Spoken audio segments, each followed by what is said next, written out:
Sir வணக்கம். எப்படி இருக்கீங்க சார்? வணக்கம் வெங்கடேஷ், நல்லா இருக்கேன். நீங்க எப்படி இருக்கீங்க? நல்லா இருக்கேன் சார். Very good. நம்மளுடைய லிசனர்ஸ் நிறைய கேள்விகளை நமக்காக அடுக்கியிருக்காங்க சார். அதெல்லாம் இந்த கமெண்ட் ஷோல நம்மளால முடிஞ்சதை அட்ரஸ் பண்ணுவோம் சார். நல்லது. முதல் கேள்வி ஜெயகாந்த் அப்படிங்கிறவர் கேட்டிருக்காரு சார். ஓல்டு பிசிக்கல் ஷேர்ஸை நியூ டிமேட் அக்கௌண்ட்டுக்குள்ள எப்படி நம்ம கொண்டு வருது அப்படிங்கிற ஒரு கேள்வி கேட்டிருக்காரு சார். ஃபர்ஸ்ட் நம்ம பேர்ல ஒரு டிமேட் அக்கௌண்ட் இருக்கணும். டிமேட் அக்கௌண்ட்ங்கிறது ஒரு நம்முடைய ஷேர் சர்டிபிகேட்ஸை எலக்ட்ரானிக் ஃபார்ம்ல வச்சுக்கிறதுக்கு ஒரு அக்கௌண்ட். எப்படி நம்முடைய ரொக்கத்தை கேஷை கையில பணமா வச்சுக்காம ஒரு வங்கியில டெபாசிட் பண்ணி எலக்ட்ரானிக் ஃபார்ம்ல வச்சுக்கிட்டு ஒரு பீம் பே மூலமாகவோ கிரெடிட் கார்டு மூலமாகவோ நம்ம அதை டிரான்ஸ்ஃபர் பண்ணிக்கிறோமோ நம்ம இன்னொருத்தருக்கு அல்லது செக் மூலமா கொடுக்குற மாதிரி அது ரொக்கமாக இல்லாமல் சர்டிபிகேட்டா இல்லாமல் அது எலக்ட்ரானிக் முறையில செய்யறதுக்கு நமக்கு உதவுறது டிமேட் அக்கௌண்ட். நம்முடைய ஷேர்ஸுக்கு ஒரு சேவிங்ஸ் அக்கௌண்ட்னு வச்சுக்கோங்களேன். அந்த மாதிரியான ஒரு அக்கௌண்ட் டிமேட் அக்கௌண்ட். முதல்ல அது ஒரு அக்கௌண்ட் நம்ம பேர்ல இருக்கணும், இல்லைன்னா ஓபன் பண்ணணும். அதுக்கு தேவையானது நம்முடைய பேன் கார்டோட காப்பி, ஆதார் கார்டோட காப்பி, இது நம்முடைய வங்கி எந்த வங்கியில கணக்கு வச்சிருக்கோமோ அதனுடைய செக் லீஃபோட காப்பி இதெல்லாம் கேட்பாங்க. இதை வச்சுட்டு நம்முடைய புகைப்படத்தோட நம்ம ஓபன் பண்ணலாம். எலக்ட்ரானிக் முறையில ஆன்லைன்லயும் பண்ணலாம் அல்லது ஆஃப்லைன்ல அப்ளிகேஷன் ஃபார்மை ஃபில்அப் பண்ணி உங்களுக்கு அருகாமையில் இருக்கக்கூடிய ஒரு பங்கு தரகர், செபியிடம் பதிவு பெற்ற தேசிய பங்குச்சந்தை அல்லது மும்பை பங்குச்சந்தையின் உறுப்பினராக இருக்கக்கூடிய ஒரு அவர்கிட்ட போய் நீங்க பண்ணிக்கலாம். அந்த அக்கௌண்ட் ஓபன் பண்ணதுக்கு அப்புறமா அதுல உங்க ஷேர்ஸை பிசிக்கல் ஷேர்ஸா இருக்கிறது எலக்ட்ரானிக் முறையில மாத்தலாம். இப்ப எப்படி மாத்துறது அப்படின்னு பார்த்தீங்கன்னா, அதுக்கு அந்த டிமேட் அந்த டிமேட் அக்கௌண்ட் வச்சிருக்கவங்களுக்கு பேரு டிபின்னு சொல்றது அல்லது டெபாசிட்டரி பார்ட்டிசிபென்ட். இந்த டெபாசிட்டரி பார்ட்டிசிபென்ட் அல்லது அந்த ட்ரேடிங் மெம்பர்ட்ட போய் நீங்க ஒரு டிமேட் ரெக்வஸ்ட் ஃபார்ம்னு கேட்கணும். டிஆர்எஃப்னு சொல்லுவோம். அந்த டிமேட் ரெக்வஸ்ட் ஃபார்ம் ஒரு ட்ரிப்ளிகேட்ல கொடுப்பாங்க. நீங்க அதை உங்களுடைய ஷேர் சர்டிபிகேட் டீடைல்ஸ் பூரா அதுல பூர்த்தி செய்து அந்த படிவத்தோடு உங்களுடைய ஒரிஜினல் ஷேர் சர்டிபிகேட்ஸையும் கொண்டு போய் சப்மிட் பண்ணணும். அந்த டிபில அவங்க அதை எடுத்துக்கிட்டு அந்த ட்ரிப்ளிகேட்ல இருந்து ஒரு காப்பி உங்களுக்கு அக்னாலஜ்மெண்ட் கொடுப்பாங்க. மறக்காம அந்த அக்னாலஜ்மெண்ட் காப்பியை வாங்கிக்கங்க. ஏன்னா எதிர்காலத்துல அதுதான் உங்களுக்கு ப்ரூஃப் தட் நீங்க இந்த சர்டிபிகேட் அங்க சமர்ப்பிச்சிருக்கீங்க அப்படிங்கிறதுக்கு. இதை அந்த டிபி என்ன பண்ணுவாங்கன்னா அதை கேன்சல் பண்ணி அந்த ஆர்டிஐக்கோ அந்த கம்பெனிக்கோ அனுப்பிச்சு அதை கேன்சல் பண்ணிட்டு அவங்கள்ட்ட அனுமதி பெற்று அந்த உங்க அக்கௌண்ட்ல கிரெடிட் கொடுத்துருவாங்க அந்த ஷேர்ஸை. இது நார்மலா லோக்கல் கம்பெனியா சென்னை பேஸ்ட் கம்பெனியா இருந்தா ஒரு வாரம் 10 நாள்ல கூட நடக்கும். வெளியூர்ல இருக்கிறதா இருந்தா 15 நாட்கள் அல்லது 20 நாட்கள்ல நடக்கும். இப்பெல்லாம் இன்னும் கூட குறைவாக நடக்கிறது நம்ம பார்த்திருக்கோம். இதுதான் டிமேட் பண்றதுக்கான வழிமுறை. இதை நம்ம கவனிக்க வேண்டிய ஒரு விஷயம் என்ன வெங்கடேஷ், சொல்லுங்க சார். நீங்க எஸ் வெங்கடேஷ் அப்படின்னு வச்சுக்கோங்க. அந்த ஷேர் சர்டிபிகேட்ல டிமேட் அக்கௌண்ட்டும் பேன் கார்டு ஆதார் கார்டு என்ன பேர்ல இருக்கு, பேங்க் அக்கௌண்ட் என்ன பேர்ல இருக்கோ அதுலதான் ஓபன் பண்ணுவாங்க உங்களுக்கு டிமேட் அக்கௌண்ட். அந்த டிமேட் அக்கௌண்ட்ல இருக்க பேர்ல தான் ஷேர் சர்டிபிகேட்டும் இருக்கணும். நீங்க இங்க எஸ் வெங்கடேஷ் இருந்துட்டு அங்க ஆர் வெங்கடேஷ்னோ அல்லது எஸ் வெங்கடேஷ்ல 2 ஏ அல்லது 2 இ இருக்குன்னா அதை ஏத்துக்க மாட்டாங்க. ஆனா நிறைய பேர் இந்த ஓல்டு ஷேர் வாங்கும்போது இந்த பேன் ஆதார் லிங்கேஜ் எல்லாம் பண்றதுக்கு முன்னாடி வாங்கியிருப்பாங்கல்ல சார். அங்கதான் சிக்கல் வருது. நேம் மிஸ்மேட்ச் வர்றதுக்கான வாய்ப்பு அதிகமா இருக்குமே சார்.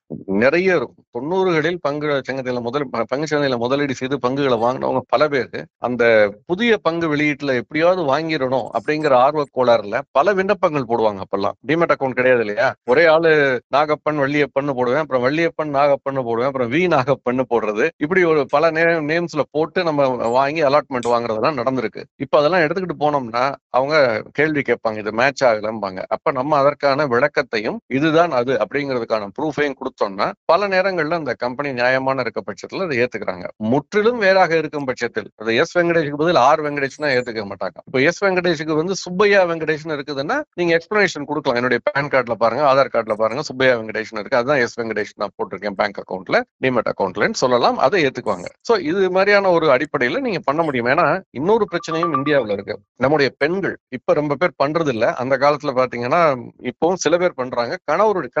திருமணத்திற்கு பிறகு தந்தையினுடைய பெயரை எடுத்துட்டு கணவருடைய பெயரை போட்டுக்கிறாங்க.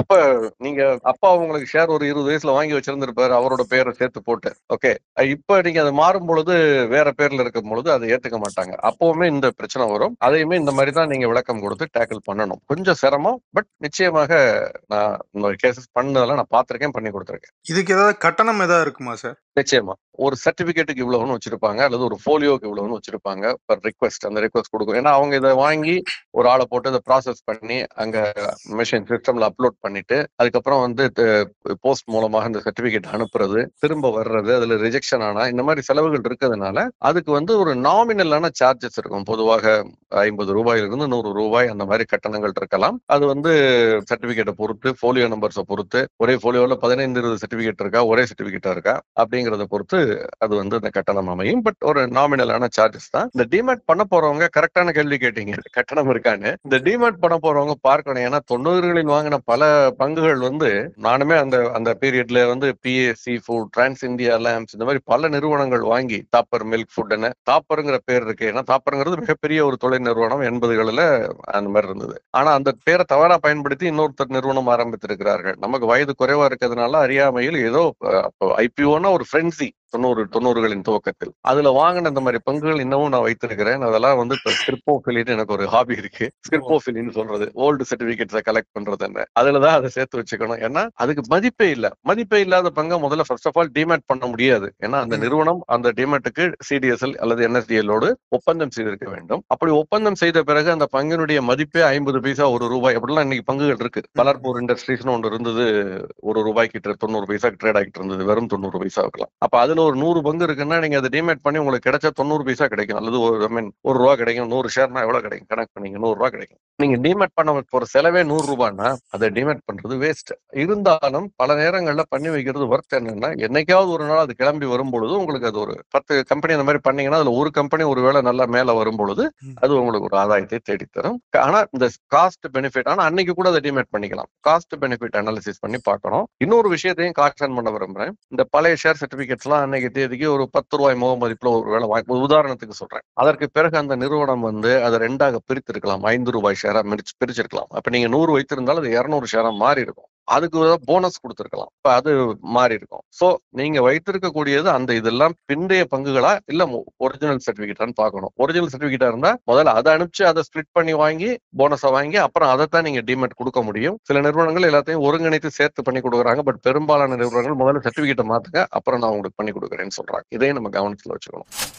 சார், அடுத்து நீங்க வாரம் வாரம் ஏதாவது பொருளாதாரம் சார்ந்த புக்கை பத்தி பேசுங்க அப்படின்னு சொல்லி நிறைய பேர் கேக்குறாங்க சார். நீங்க கடந்த வாரம் ஒரு புக் நான் படிச்சிட்டு இருக்கேன் அப்படின்னீங்க, அது படிச்சு முடிச்சிட்டீங்களா சார்? இல்ல, உண்மையை சொல்லணும்னா இன்னும் முழுவதும் படித்து முடிக்கவில்லை. ஏன்னா அது வந்து ஒரு சில புத்தகங்கள் ஒரு கிளான்ஸ் பாக்குற புத்தகங்களா இருக்கும். சில புத்தகங்கள் வந்து ஒரு குவிக் ரீடிங்னு ஒரு கோர்ஸ் நான் போனேன் சின்ன வயசுல. ஒரு ஒரு குவிக்கா கிளான்ஸ் பண்ணாலே அது ஒரு மாதிரி படிச்சிட முடியும் அந்த புத்தகங்களை. ஆனால் இந்த boundless timeless wisdom for life without limits Vishal காந்தேல்வாலுடைய புத்தகம் அப்படி படிக்கக்கூடிய ஒரு புத்தகமா இல்லை. அதனால சாப்டர் வைஸ் சாப்டரா படிக்க வேண்டியதா இருக்குது. இதுல என்னன்னா அவர் வந்து ரொம்ப இது வந்து பொருளாதாரம் சார்ந்தது இல்ல, வாழ்க்கை சார்ந்தது. ஆனால் பொருளாதாரம் முதலீடு செய்யறவங்க கட்டாயம் படிச்சுக்க வேண்டியது. ஏன்னா இதுல பல பேரை பத்தி, கார்ல் சாகன், ரமண மகரிஷி, யுவால் நோவா ஹராரி, அவரு இந்த உபனிஷத்ஸ்ல இருந்து, அதே மாதிரி கலில் கிப்ரானோடது, ஸ்டீவ் ஜாப்ஸ், இப்படி பல பேருடைய வாழ்க்கைகளில் இருந்து மிக முக்கியமான நிகழ்வுகள் அல்லது பாடங்கள் அப்படிங்கறதெல்லாம் எடுத்து எழுதியிருக்காரு. மெல்ல மெல்ல படிக்க வேண்டிய புத்தகமா இருக்கிறதுனால நாம் அதை ஒரு நாள் பின்னொரு நாள் பேசுறேன். பட் இதை பொறுத்த வரைக்கும் பொருளாதாரம் சார்ந்த புத்தகங்கள்ங்கிறதே குறிப்பாக நம்ம பேசலாம். இன்ஃபேக்ட் ஒருத்தர் தமிழ்ல உள்ள புத்தகங்கள் சொல்லுங்கன்னு சொல்லியிருக்காரு, நம்ம சொல்லலாம் நிச்சயமாக. பல பேர் தமிழ்ல புத்தகங்கள் எழுதியிருக்காங்க. நம்ம நாணய விகடனில் தொடர்ந்து எழுதிய நம்ம சொக்கலிங்கம் பழனியப்பன் ஷேர் மார்க்கெட்டை பத்தி எழுதியிருக்காரு. செல்லமுத்து குப்புசாமி ஷேர் மார்க்கெட் சிங்கம்னு வாரன் பஃபெட்டை பத்தி எழுதியிருக்காரு, இலக்காதேன்னு புத்தகம். அதே மாதிரி சோமவல்லியப்பன் எழுதியிருக்காரு. நானும் என்னுடைய நண்பர் புகழேந்தியும் சேர்ந்து எழுதியிருக்கோம். நானும் தளவாய் சுந்தரமும் சேர்ந்து எழுதியிருக்கோம். நானும் சரவணனும் சேர்ந்து எழுதியிருக்கோம். நான் தனியாக எழுதியிருக்கேன் டெரிவேட்டிவ்ஸ் பத்தி. ஒரு புத்தகத்தை இன்னைக்கு சொல்லலாம் அப்படின்னா, பணம் செய்ய விரும்பு அப்படின்னு ஒரு புத்தகம் ரொம்ப ஆரம்ப காலகட்டத்துல எழுதணும். இப்ப அது புத்தகம் வந்து அவுட் ஆஃப் பிரிண்டா இருக்கிறதுக்கான வாய்ப்புகள் அதிகம், செக் பண்ணி பார்க்கணும். பட் இந்த பணம் செய்ய விரும்புங்கிற புத்தகம் வந்து ஆனந்த விகடன்ல தொடரா வந்ததுனால சாமானிய மக்கள், பலதரப்பட்ட வாசகர்கள் படிக்கக்கூடிய ஒரு புத்தகம் ஆனந்த விகடன்ங்கிறதுனால அதுக்கு தகுந்த மாதிரி எழுதப்பட்ட ஒரு புத்தகம். அது வந்து some of the parts maybe a little outdated, அதுல இருக்கக்கூடிய கால்குலேஷன்ஸ்லாம். ஆனால் அதை தவிர்த்து விட்டு கான்செப்சுவலா பாத்தீங்கன்னா ரொம்ப சாலிட் ஃபவுண்டேஷன்ல பில்டப் பண்ணப்பட்ட ஒரு புத்தகம் இந்த பணம் செய்ய விரும்புங்கிறது. அது வந்து ஒரு நம்ம ஆசிரியர் குழுவோடு கலந்து ஆலோசித்து அதற்கான தேவையை மனதில் இருத்தி எழுதப்பட்ட ஒரு புத்தகம் பணம் செய்ய விரும்பு. எப்படி அறம் செய்ய விரும்போ அந்த மாதிரி பணம் செய்யவும் நம்ம விரும்பணும். விரும்பினாதான் நம்ம பணத்தை பண்ண முடியும் அப்படிங்கிறது அடிப்படையில. பணவீக்கம்னா என்ன, அதை தாண்டி நம்ம ஆதாயத்தை பெற வேண்டிய கட்டாயத்துல ஏன் இருக்கோம் அப்படிங்கறத பல ஆண்டுகளுக்கு முன்பு எழுதப்பட்ட புத்தகம்னாலும் இன்னும் வரக்கூடிய நாட்களிலும் ரொம்ப ரிலவெண்டான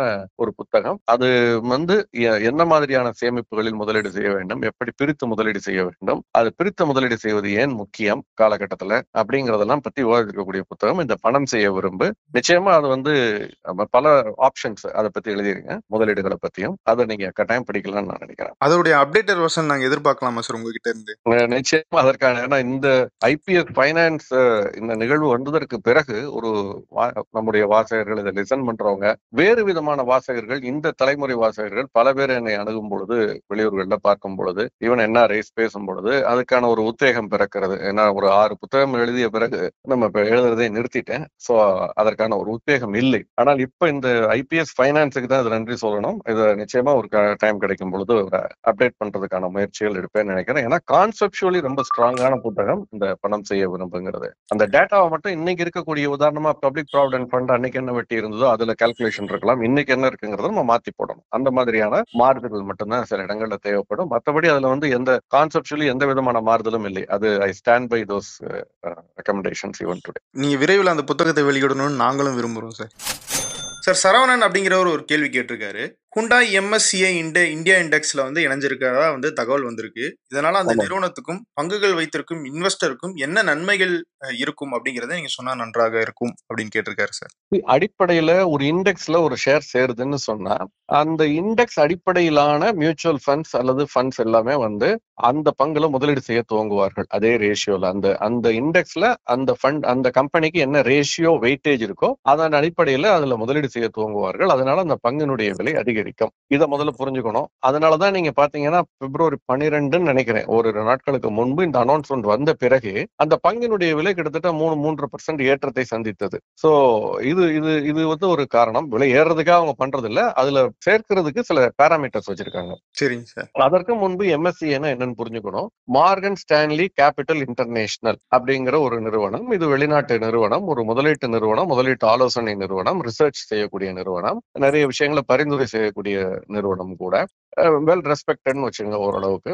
இவங்க சொல்றது எல்லாமே கரெக்ட்னா நம்ம சொல்ல முடியாது. இவங்களுடைய இந்தியா ரேட்டிங் எல்லாம் பாத்தீங்கன்னா சில சமயம் லாபபிளா இருக்கிறதெல்லாம் பார்த்திருக்கேன்னா, இவங்க வந்து ரொம்ப கவனமா இருக்கணும், இந்தியா மோசமாகும்னு சொல்லும் பொழுதெல்லாம் இந்தியா வந்து அதிகரிச்சு பொருளாதாரம் முன்னேறி இருக்கிறதை நான் பார்த்திருக்கேன். பட் ஓரளவுக்கு கிரெடிபிள் ஆனவங்க பை அண்ட் லார்ஜ் பாத்தீங்கன்னா இந்த மார்கன் ஸ்டான்லி கேபிட்டல் இன்டர்நேஷனல்ங்கிறதுடைய சுருக்கம் தான் எம்எஸ்சிஏ. இவங்க பல இண்டெக்ஸ் வச்சிருக்காங்க.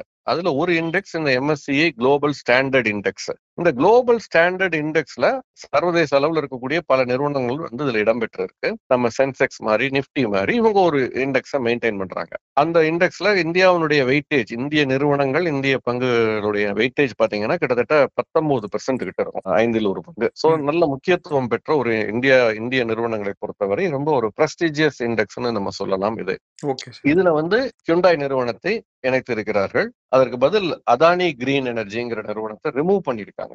அதை ரிமூவ் பண்ணிட்டு அதற்கு பதில் இதை இணைத்திருக்கிறார்கள். இப்ப எப்படி நிப்டி 50ல 50 பங்கு இருக்குன்னா ஒன்னு இணையுதுன்னா ஒன்னு வெளியே வரணும். அது மாதிரி இதுலயும் வந்து ஒன்னு இது இணைந்திருக்கிறது. அதற்கு பதில் அதானி கிரீன் எனர்ஜி வெளியே வந்திருக்கு. அது எந்த அடிப்படையில அதை நீக்கிறாங்க சார்? காரணம் எதுவும் இருக்கா? இதுக்கு பல பேராமீட்டர்ஸ் இருக்கு. மார்க்கெட் கேப், லிக்விடிட்டி, இது போன்ற இன்னும் வேறு சில தரவுகள் அடிப்படையில இதை வந்து பீரியாடிக்கலா பண்றாங்க. அந்த மாதிரி இப்ப பிப்ரவரி மாதத்துக்கான ரீபேலன்ஸ் இது. எப்படி சென்செக்ஸ் நிப்டில வந்து இம்பாக்ட் காஸ்ட்னு ஒண்ணு பார்ப்பாங்க. வாங்குவோருக்கும் விற்பவருக்கும் உள்ள இடைவெளி மிக குறைவாக இருக்க வேண்டும். அதிக எண்ணிக்கையில் டிரான்சாக்சன் நடக்கணும். கடந்த 6 மாதங்கள்ல அதிக வால்யூம்ஸ்ல டிரான்சாக்சன் நடந்திருக்கணும். அதிக வேல்யூல டிரான்சாக்சன் நடந்திருக்கணும். நான் முன்னே சொல்லியிருக்கேன், குறியீட்டில் இடம்பெறும் நிறுவனங்கள் எல்லாம் லாபம் ஈட்டும் நிறுவனங்கள் அல்ல. லாபம் ஈட்டும் நிறுவனங்கள் மட்டும்தான் இந்த குறியீடுகளுக்குள் செல்லும் என்பதல்ல. ஒரு குறியீடுங்கிறது ஒரு டைவர்சிஃபைடான ஒரு குறியீடா இருக்கலாம் அல்லது செக்டோரல் குறியீடா இருக்கலாம். டைவர்சிஃபைடா இருக்கும் பொழுது பல துறை சார்ந்த பங்குகள் அதுக்குள்ள இடம்பெறும். அதுல முன்னணி பங்குகள் அதிக அளவில் வணிகம் நடக்கக்கூடியது, மார்க்கெட் கேப் அடிப்படையில, சந்தை மதிப்பின் அடிப்படையில் அதிக அளவில் இருக்கக்கூடியது, இப்படின்னு பல அடிப்படையில் அதுல வரும். இன்க்ளூடிங் கவர்னன்ஸும் அதுல ஒரு பார்ட் தான். ஓகே, அந்த அடிப்படையில இதை இன்க்ளூட் பண்ணிருக்காங்க. அதானி கிரீனை வெளியே எடுத்திருக்காங்க. அதானி குழும நிறுவனங்களை தொடர்ந்து அவதானித்து வருகிறோம். அதற்கு தக்க இன்னும் அதானி குழும நிறுவனங்கள் ஒரு நிறுவனங்கள் இருக்கு. அதெல்லாம் நாங்க பின்னால வந்து அதை பத்தி கால் எடுப்போம்னு சொல்லியிருக்காங்க. ஸோ இதுல வந்து இந்த எம்எஸ்சிஐ இண்டெக்ஸ்ல வந்து இணைந்திருப்பதால் இது வந்து உடனே எஃபெக்ட் இல்ல. பிப்ரவரி மாதம் 28ஆம் தேதிக்கு அப்புறம் தான் இது வந்து எஃபெக்ட் வருது.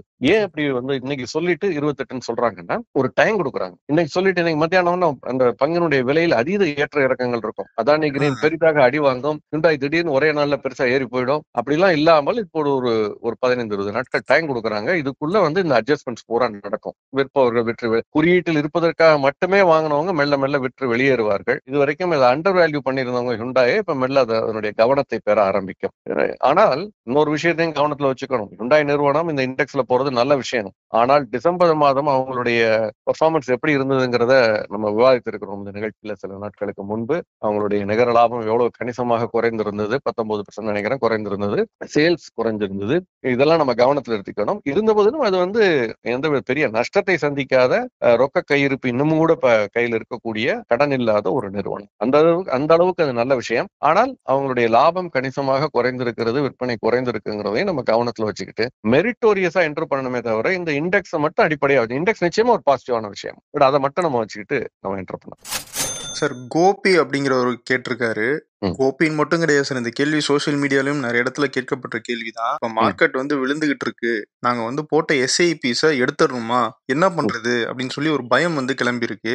இது நம்ம நிகழ்ச்சியில ஏற்கனவே பேசியிருக்கோம் சார், இருந்தாலும் இந்த கேள்வி திரும்பி திரும்பி வருது. ஒரு தடவை நம்ம டீடைல்ல சொல்லிடலாம். நிச்சயமா நான் என்ன நினைக்கிறேன்னா வந்து தொடர்ந்து பங்குச்சந்தை 2-3 ஆண்டுகள் அதிகரிக்கும் பொழுது எஸ்ஐபிங்கிறது பொதுவாக ஒரு 25 வயது, 30 வயது, 40 வயது ஆட்கள் அடுத்த ஒரு 15-20 ஆண்டுகளுக்கு போடுறதா இருக்கணும்னு நான் நினைக்கிறேன். அதுதான் எஸ்ஐபியினுடைய ஒரு விஷயம். அந்த மாதிரி போடும் பொழுது ஹை ரிஸ்க் எடுக்கிறவங்க வந்து மல்டி கேப்லயோ ஒரு மிட் கேப்லயோ போடுறது தப்பு இல்லை. ஈவன் ஸ்மால் கேப்ல கூட போடலாம் நீண்ட கால அடிப்படையில எஸ்ஐபி முறையில். பட் அதனுடைய அளவு குறைவாக இருக்கணும். By and large index fund, diversified fund, multi asset fund, balance advantage fund, hybrid fund, இந்த மாதிரி கடன் மற்றும் பங்குச்சந்தையில் முதலீடு செய்யக்கூடிய, சேர்த்து போடக்கூடியது, கொஞ்சம் தங்கத்துல ரியல் எஸ்டேட்ல போடக்கூடியது, இப்படி அசெட் அலோகேஷன் உள்ள பங்குகளில் போடுறதுங்கிறது கொஞ்சம் சேஃபர், கொஞ்சம் மாடரேட் ரிஸ்க் இருக்கும். அது மற்ற ஸ்மால் கேப் மிட் கேப்லாம் வந்து மாடரேட்லி ஹை ரிஸ்க் அல்லது ஹை ரிஸ்கே, பியூர் ஹை ரிஸ்க் அப்படி வச்சுங்க. அதுதான். சோ இதை நம்ம பார்த்து போடணும். இது மாதிரி போடும் பொழுது ஸ்மால் கேப் மிட் கேப்பா இருந்தால் மட்டும், இது என்னுடைய தனிப்பட்ட கருத்து, நீங்க ஒரு நல்ல முதலீட்டு ஆலோசகரை அணுகி உங்களுடைய மியூச்சுவல் ஃபண்ட் டிஸ்ட்ரிபியூட்டர் அணுகி அவங்க ஆலோசனை பெற்று செயல்படுங்கள். பட் ஸ்மால் கேப் மிட் கேப்ல மட்டும் தொடர்ந்து ஒரு ஆண்டுகள் 2-3 ஆண்டுகள் ஏறும் பொழுது ஒரு காலகட்டத்தில் அதுல குறைந்தபட்சம் அதில் நம்ம போட்ட பணத்தையோ அல்லது லாபத்தையோ எடுத்துட்டு, ஆனால் எஸ்ஐபியை கண்டினியூ பண்ணுங்க. நல்ல இதுல அடிப்படையா நான் சொல்ல வேண்டிய விஷயம், எஸ்ஐபியை நிறுத்தாதீங்க. உங்களுக்கு கம்ஃபர்டபுளா இல்லையா, பயமா இருக்கா, இது வரைக்கும் போட்டதுல லாபமா இருந்தது 6 மாசம் முன்னாடி வரைக்கும், இப்ப வந்து லாபம் இருக்கு ஆனா குறைஞ்சிருச்சு லாபம் அப்படின்னு நினைக்கிறீங்க, அல்லது நஷ்டத்தை நோக்கி போய்கிட்டு இருக்குன்னு நினைக்கிறீங்க, போட்ட பணத்தை எடுங்க அல்லது லாபத்தை எடுங்க அல்லது ரெண்டையும் எடுங்க. பட் எஸ்ஐபியை நிறுத்தாதீங்க. ஏன்னா எஸ்ஐபிங்கிறது இந்த மாதிரி காலகட்டத்தில் இருக்கக்கூடியதை நம்ம அட்வான்டேஜ் எடுத்துக்கிறது தான். பங்குச்சந்தையினுடைய வீழ்ச்சியில் ஏற்படக்கூடிய லாப அதை நமக்கு சாதகமாக ஒரு வீழ்ச்சியை நமக்கு சாதகமாக பயன்படுத்திக் கொள்வதற்கு எடுக்கப்பட்ட ஒரு டிசிப்ளின்டான டூல் தான் இந்த எஸ்ஐபிங்கிறது. இந்த காலகட்டத்தில் வித்ரா பண்றதுங்கிறது சூசைடுக்கு சமம். நம்ம எப்போதுமே பங்குச்சந்தை ஏறும் போதெல்லாம் போட்டுக்கிட்டே இருக்கிறதும் இறங்கும் போதெல்லாம் எடுக்கிறதுங்கிறது நிச்சயமா அடுத்தவர்கள் பணம் பண்றதுக்கான ஒரு நல்ல, நம்ம பணம் பண்ணணும்னா இறங்கும் போதெல்லாம் போட்டுக்கிட்டே இருக்கணும். வேடிக்கையா சொல்லுவேன், முதலீட்டாளர்களை சந்திக்கும் பொழுது, நம்ம வேடம் சந்திப்பின் பொழுது, எஸ்ஐபி ஸ்டார்ட் பண்ணிட்டா நீங்க வந்து வேண்டிக்க வேண்டியது ஒண்ணுதான், நீங்கள் இறை நம்பிக்கை உடையவரா இருந்தால் ஆண்டவா அடுத்த 2-3 ஆண்டுகளுக்கு மார்க்கெட் ஏறவே கூடாதுன்னு வேண்டிங்க அப்படின்ற. ஏன்னா அப்போதுதான் உங்களுக்கு குறைவான விலையில பல அதிக எண்ணிக்கையிலான யூனிட்டுகள் கிடைக்கும். அதற்கு பிறகு ஏறும் பொழுது உங்களுக்கு இதற்கான கூட்டு பலன், மொத்த பலன் உங்களுக்கு கிடைக்கும். அதனால எஸ்ஐபியை நிச்சயமா நிறுத்துவதற்கான தருணமே கிடையாதுங்கிறத என்னால அடித்து சொல்ல முடியும். ஏன் சார் நீங்க போன மாசம் இப்படி சொன்னீங்க, இந்த மாசம் இறங்கிருச்சுன்னு அடுத்த மாசம் என்ன கேட்கக்கூடாது. கேளுங்க, கேட்கறதுக்கு உங்களுக்கு எல்லா உரிமை இருக்கு.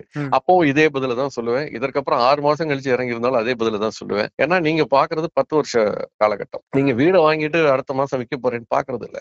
வீடை பத்தி உங்களுக்கு பயம் இல்லை.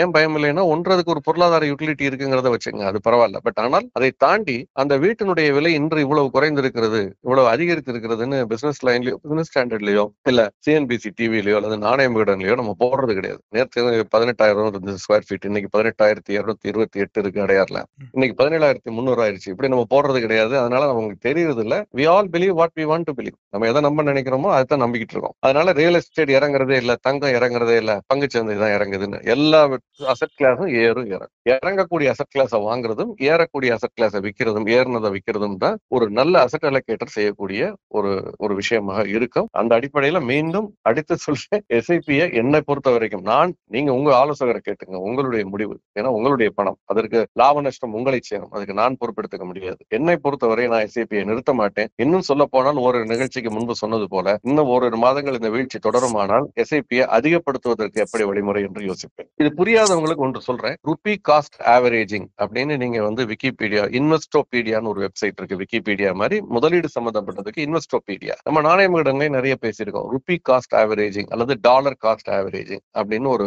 கூகுள் பண்ணி பாருங்க. அதுல இல்லஸ்ட்ரேஷன்ஸோட, கால்குலேஷன்ஸோட பல விஷயங்கள் சொல்லப்பட்டிருக்கும். எப்படி நீங்கள் இறங்கும் பொழுது வாங்குவது உங்களுக்கு மார்க்கெட் மீண்டும் மேலெழும் பொழுது மிகப்பெரிய அளவுல உதவியா இருக்கு அப்படிங்கிறத காட்டும். சார் குமார் அப்படிங்கிறவர் ஒரு கேள்வி கேட்டிருக்காரு சார். ம். இந்த எஃப்ஐஐஸ் அப்படின்னு சொல்றவங்கலாம் வந்து உண்மையாவே ஃபாரின் பீப்புள் தானா? இல்ல வெளிநாட்டுல இருக்கிற இந்தியர்கள் யாரும் இந்த மாதிரி ஃபாரின் அக்கவுண்ட்ஸ்ல இருந்து ட்ரேட் பண்றாங்களா? அப்படிங்கிற ஒரு கேள்வி வச்சிருக்காரு. இப்போ எஃப்ஐஎஸ் வந்து ஃபாரின் இன்ஸ்டிடியூஷனல் இன்வெஸ்டர்ஸ். அவங்க வந்து தனி நபர் கிடையாது. அவங்க வந்து ஒரு இன்ஸ்டிடியூஷன், அங்க இருக்கக்கூடியவங்க ஜேபி மார்கனா இருக்கலாம், மெரில் லின்ச்சா இருக்கலாம், மிகப்பெரிய முதலீட்டாளர்களா இருக்கலாம். அவங்க வந்து ஒரு நிறுவனம். அந்த நிறுவனம் வந்து இந்தியர்களால் கூட நடத்தப்படலாம். அங்கு போய் வெளியூர்ல போய் செட்டில் ஆன overseas citizen of India, non resident Indians அங்கு வேலை பார்க்கலாம். அவர்கள் முன்னணி தலைமை பொறுப்புல இருக்கலாம், நடத்தலாம். அதெல்லாம் வேற விஷயம். அவங்களுக்கு அங்க பங்குகள் கூட இருக்கலாம். பட் அது ஒரு ஃபாரின் இன்ஸ்டிடியூஷனல் இன்வெஸ்டர். வெளிநாட்டில் தன்னை எஃப்ஐஏ அங்க வந்து பதிவு செய்து கொண்டவர்கள், நிறுவனமாக முதலீட்டு நிறுவனமாக பதிவு செய்து கொண்டவர்கள் இந்தியாவுக்குள் வரும்பொழுது செபியிடம் தங்களை எஃப்ஐஏ பதிவு செய்துக்கிறாங்க. ஃபாரின் இன்ஸ்டிடியூஷனல் இன்வெஸ்டர்ஸ் செபிட்ட போய் பதிவு செய்து கொள்கிறார்கள். ஏன்னா அந்த பதிவு செய்து அவங்களுடைய கேஒய்சியை முழுமையாக பூர்த்தி செய்து, நான் யாரு, என்னுடைய முதலீட்டாளர்கள் யாரு, என்னுடைய தலைமை முன்னணி முதலீட்டாளர்கள், எங்களுடைய இயக்குநர்கள் யாரு, இதன் நடத்தக்கூடிய முன்னணியில் யார் இருக்காங்க, இப்படி பல விஷயங்கள் நெட்வொர்க்ல இருந்து எல்லாத்தையும் கொடுக்கணும் செபிட்ட. செபி அதெல்லாம் பார்த்து இவங்க வந்து ஒரு ஒரு இவங்க கிடையாது, ஒரு ஆத்தென்டிக்கான இன்ஸ்டிடியூஷன் தான், இவங்க வந்து ஃப்ராடுலண்ட் பீப்புள் கிடையாது, அதாவது இந்த சென்ஸ் தட் இது வந்து நான் எக்ஸிஸ்டன்ஸ் இன்ஸ்டிடியூஷன் கிடையாது, உண்மையிலே இருக்கக்கூடியது அப்படின்னு சொல்லி அவங்களுக்கு இந்தியாவில் பங்குகளை வாங்குவது, விற்பதற்கு, முதலீடு செய்வதற்கான அனுமதியை கொடுக்குறாங்க. அதன் அடிப்படையில் அவங்க பண்றாங்க. இதுதான் எஃப்ஐஐஸ். இது ஃபாரினர்ஸாவும் இருக்கலாம், இந்தியன்ஸாவும் இருக்கலாம். ஆனால் எஃப்ஐஐங்கிறது வெளிநாட்டில் இருக்கக்கூடிய ஒரு நிறுவனம். அதை நம்ம புரிஞ்சுக்கணும். இதற்கு அடுத்து உதாரணமா பெர்க்ஷைர் ஹாத்வேன்னு சொல்றோம். அதுல தலைமை பொறுப்புல இருக்கிறவர்கள் முக்கியமானவர் ஒரு இந்தியர், வாரன் பஃபெட்னுடைய நிறுவனத்துல. சோ இதை நம்ம வந்து தவிர்க்க முடியாது. அது நம்ம இதுல இன்னொரு விஷயம், இவங்க இவ்வளவு எஃப்ஐ இவ்வளவு வாங்கினாங்க, இவ்வளவு வித்தாங்கன்னு சொல்றோமே, இது உண்மையா பொய்யா, இது எப்படி நமக்கு தெரிய வருது அப்படிங்கிற கேள்வியும் எழுகிறது. அன்றாடம் எஃப்ஐஎஸ் என்ன வாங்குறாங்களோ அதை அவங்க கஸ்டோடியல் ட்ரேட்னு சொல்றது, கஸ்டோடியன்ஸ் இருப்பாங்க. உதாரணமா stock holding corporation is one custodian. அந்த மாதிரி ஹெச்டிஎஃப்சி வங்கிகள் இருக்காங்க. அவங்க மூலமா தான் இந்த ட்ரேடிங்கை வந்து கிளியரிங் அண்ட் செட்டில்மெண்ட் பண்ணுவாங்க. அவங்க என்ன பண்ணுவாங்கன்னா both of them report to stock எக்ஸ்சேஞ்சுக்கும் தெரியும், செபிக்கும் ரிப்போர்ட் போகும். ஸோ அதன் அடிப்படையில அன்று மாலை பெண் இரவு அல்லது மறுநாள் வந்து இன்னைக்கு எஃப்ஐஎஸ் இவ்வளவு வாங்கினாங்க, இவ்வளவு வித்திருக்காங்க அப்படிங்கிற தகவலை அவங்க கொலேட் பண்ணி செபி வெளியிடும். அது எதுக்காக அது கொலேட் பண்றாங்கன்னா, எஃப்ஐஎஸும் என்ஆர்ஐஸும் இந்திய பங்கு சந்தையில் ஒவ்வொரு துறை வாரியாக இவ்வளவுதான் முதலீடு செய்ய முடியும்னு ஒரு கேப் இருக்கு. டெலிகாம்ல இவ்வளவுதான் பண்ணலாம், வங்கி துறையில இவ்வளவுதான் பண்ணலாம். உதாரணமாக காப்பீடு தெரிஞ்சிருக்கும் உங்களுக்கு. இப்ப நம்ம பட்ஜெட்ல 100% முதலீடு வெளிநாட்டினர் முதலீடு செய்யலாம்னு வந்திருக்கு. அதுக்கு முன்பு 74, அப்புறம் 50, 51, 49 இருந்தது ஒரு பீரியட்ல. சோ அது இப்போ அந்த 74 ரீச் ஆயிடுச்சுன்னா, இனிமேல் இந்த நிறுவனங்களில் ஹெச்டிஎஃப்சி லைஃபோ ஐசிஐசிஐ லம்பார்ட்லயோ 74 ரீச் ஆயிடுச்சு, இனிமே எஃப்ஐஎஸ் இந்த பங்குகளை பங்கு சந்தையில் வாங்கக்கூடாதுன்னு சொல்லுவாங்க. விலை அதிகரிக்கும் பொழுது ஒருவேளை ஒரு எஃப்ஐ ஒரு 2% வித்துட்டா திரும்ப அந்த பேன் பீரியட்ல இருந்து ரிமூவ் பண்ணிட்டு இப்ப வாங்கலாம்னு அறிவிப்பாங்க. இதுக்கும் அந்த டேட்டா கொலேட் பண்ணப்படுகிறது. அதனால இது எல்லாமே முழுக்க உண்மையாக எஃப்ஐ செய்யக்கூடியது அங்க ரிப்போர்ட் ஆகி வரக்கூடிய ஃபேக்சுவல் ஃபிகர்ஸ் தான். ஒருவேளை அந்த எஃப்ஐஎஸ் விற்கிறாங்க அப்படின்னம்னா ஒரு பெர்சன்டேஜ்க்குள்ளதான் அவங்களுக்கு அலவுட் இருக்குன்னு சொல்றாங்க. அவங்க விற்கும் போது ஏன் சார் இவ்வளவு தூரம் பெரிய பாதிப்பு ஏற்படுது, சந்தையில ரிஃப்ளெக்ட் ஆகுது சார்? அதாவது வாங்குறதுக்கு தான் அவங்களுக்கு வந்து அந்த இருக்கு, விற்கிறதுக்கு எந்த இதுவும் கிடையாது.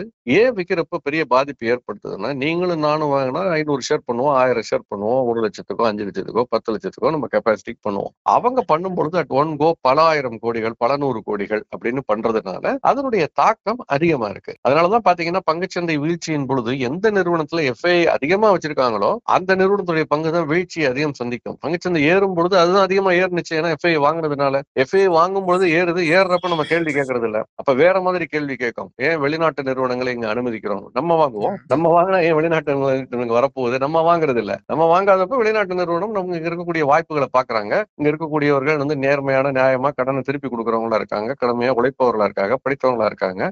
நம்ம போய் அந்த வங்கி பங்கை வாங்கி நம்ம அதுல லாபம் சம்பாதிப்போம்னு வர்றாங்க. நம்மளே வாங்கி வச்சுக்கலாம்ல. நம்ம வாங்குறப்போ விலை ஏறுறப்ப நமக்கு எல்லாருக்கும் சந்தோஷமா இருக்கு, இறங்கும் பொழுது வலிக்கிறது. அதனால நம்ம இந்த கேள்விகள் எல்லாம் நம்ம வந்து கேட்கிறோம். நம்ம ஏறும் பொழுதும் இதே கேள்விகள், எதுக்கு இது நியாயம் இல்லாத முறையில ஏறுதுன்னு கேட்கலாம், இறங்கும் பொழுதும் கேட்கலாம். பட் பங்கு சந்தைங்கிறது ஃப்ரீ மார்க்கெட், எது பிக்ஸட் டெபாசிட் இல்லை, இது புரிஞ்சுக்கணும். இது ஓரளவு நெறிமுறைப்படுத்த முடியுமே தவிர சில கட்டுப்பாடுகளை கொண்டு வர முடியுமே தவிர முழுக்க இதை வந்து பிக்ஸட் டெபாசிட் மாதிரி நடத்த முடியாது. அதனாலதான் இது வந்து இந்த ரிஸ்கை புரிஞ்சுக்கிட்டு பண்ணுங்கன்னு நம்ம சொல்றோம். சார் சுந்தர் அப்படிங்கிறவர் ஒரு கேள்வி கேட்டிருக்காரு. நம்ம ம். மியூச்சுவல் ஃபண்ட் எஸ்ஐபிலாம் நீங்க வந்து லாங் டேர்ம் போடுங்கன்னு சொல்றீங்க. அதன் மூலமாக சிலர் வந்து 1 கோடி கிடைக்கும், 2 கோடி கிடைக்கும்லாம் சொல்றாங்க. அப்படி 1 கோடி, 2 கோடி கிடைச்சாலும் அதுக்கு நம்ம எவ்வளவு வரி கட்டணும் அப்படிங்கிறத வந்து அவங்க சொல்ல மாட்றாங்க. அந்த பணத்துக்கு எவ்வளவு நம்ம வரி கட்டுறதா இருக்கும் சார்? இந்த 1 கோடி கிடைக்கும் 2 கோடி கிடைக்கும்லாம் யாருமே வந்து உறுதி கொடுக்க முடியாது. அப்படியெல்லாம் அப்புறம் அந்த யூலிப் ஃப்ராட் வணிகம் பண்ற அந்த ஏஜென்ட்ஸோட நம்ம அந்த பட்டியலில் சேர்ந்துருவோம். அது கிடையாது. இதுல எதுவுமே உத்தரவாதமான வருமானம் கிடையாது. இதை புரிஞ்சுக்கணும். 2வது, வருவதற்கான வாய்ப்பு இருக்கானா நிச்சயம் அந்த வாய்ப்பு இருக்கு. அதை நம்ம மறுப்பதற்கு இல்லை. ஒரு டிசிப்ளின்டா நீண்ட கால அடிப்படையில எஸ்ஐபி பண்ணிட்டு வந்தோம்னா வரும். அதுல ஒன்றும் சந்தேகமே கிடையாது. இப்ப இதுக்கு டேக்ஸ் என்ன வரும்னா நம்ம முன்னாடியே பேசியிருக்கோம். அதாவது அந்த ஆண்டு அவர் வந்து 1 கோடி ரூபாய் பதிவு செய்யற லாபத்தைன்னா அந்த 1 கோடிக்குமே வந்து முதல்ல 1.5 லட்சம் ரூபாய்க்கு எக்ஸம்ஷன், அதுக்கு வருமான வரி கிடையாது. பாக்கி 98,78,70,000 இருக்கு இல்லையா, ஆமா. அதற்கு வெறும் 12.5% தான் டாக்ஸ். அதே ஆள் அவர் வந்து ஒரு காலேஜ்ல வேலை பார்க்கறாரு, சம்பளம் வாங்குறாருன்னா 30% சர்சார்ஜ் கட்ட வேண்டியிருக்கலாம் சில சமயம். 30%க்கு மேல டாக்ஸ் கட்டணும், அல்லது 20%க்கு மேல டாக்ஸ் கட்டணும். ஒரு வங்கி ஊழியரா இருந்தா 20 30 கட்டணும். ஆனால் இந்த capital gain, long term capital gain, நீண்ட கால அடிப்படையில முதலீடு செய்து ஒரு ஆண்டுக்கு மேலானதுக்கு பிறகு அதை வித்ரா பண்ணும் பொழுது அந்த மொத்த 91 கோடி ரூபாய்க்கும் 1 கோடி லாபம்னு வச்சுங்க கணக்குக்கு, 12.5 லட்சம் ரூபாய் தான் டாக்ஸ் கட்டணும். 87,50,000 ரூபாயும் வரி கட்டிய பிறகு உங்கள் கையில நிற்கும். இதே 1 கோடி சம்பளம் வாங்கினீங்கன்னா 70 லட்சம் கூட நிக்காது, அதை விட குறைவா தான் இருக்கும். 30 லட்சம் வட்டியா போயிடும். இதே தொழில வியாபாரத்துல சம்பாதிச்சாலும் அதே தான். ஒரு 70 லட்சம் தான் உங்க கையில நிக்கும், 30 லட்சம் போயிடும். இதுதான் 12.5% லாங் டேர்ம் கேபிட்டல். அப்போ அந்த கடைசியா வர தொகையை வந்து நம்ம பணவீக்கம்லாம் வந்து கனெக்ட் பண்ணி பார்த்தோம்னா இன்னும் கம்மியா இருக்குமா சார் அதனுடைய மதிப்பு? இல்ல, இதுல ஒரு விஷயத்து, இது வந்து நம்ம வந்து பணவீக்கம் எப்படி நீங்க பேங்க்ல பிக்ஸட் டெபாசிட் போட்டாலும் வரும்டா. You should always compare apple to apple அப்படின்னு சொல்லுவோம். ஆப்பிளையும் ஆரஞ்சையும் கம்பேர் பண்ணக்கூடாது. பணவீக்கம்ங்கிறது எல்லா முதலீடுகளுக்கும் உட்பட்டது. அது ஏதோ பேங்க் பிக்ஸட் டெபாசிட் கிடையாது, தங்கத்துக்கு கிடையாதுங்கிற மாதிரி நம்ம இதுக்கு மட்டும் பேசுறோம். அதனால இது நம்ம பாயிண்ட் டு பாயிண்ட் பாத்தீங்கன்னா 1 கோடி நீங்க சம்பாதிச்சிருக்கீங்க அன்னைக்கு தேதிக்கு, அந்த 1 கோடிக்கு 12 லட்சம் போயிடுச்சு. அவ்வளவு. பணவீக்கத்தை தாண்டி அது வந்து உங்களுக்கு குறைவா இருக்கலாம், நிச்சயம் இருக்கும். அதே நீங்க வந்து பிக்ஸட் டெபாசிட்ல போட்டிருந்தா 1 கோடிக்கு 30 லட்சம் இன்கம் டாக்ஸ் கட்டிட்டு 70 லட்சம் இருக்கும். அந்த 70 லட்சத்தை பணவீக்கத்தை அட்ஜஸ்ட் பண்ணி பார்த்தா 60 லட்சமோ 50 லட்சமோ தானே இருக்கும். நம்ம அதுக்கு மட்டும் எடுத்துக்க மாட்டோம், இதுக்கு எடுத்துக்கோங்கிறது வந்து நம்முடைய அது சரியான ஆட்டிடியூடா இருக்காது. பல விஷயங்கள் ரொம்ப டீப்பா எக்ஸ்பிளைன் பண்ணிருக்கீங்க சார். அடுத்த நிகழ்ச்சியில பார்ப்போம் சார். நன்றி. நிச்சயம் சந்திப்போம். மேலும் நானே விகடன் யூடியூப் சேனல்ல வரப்போற பிசினஸ் மற்றும் பினான்ஸ் சம்பந்தமான வீடியோக்களை உடனே பார்க்க இந்த வீடியோ கீழே உள்ள சப்ஸ்கிரைப் பட்டனை கிளிக் பண்ணுங்க. அண்ட் மறக்காம அந்த பெல் ஐக்கனையும் கிளிக் பண்ணிடுங்க.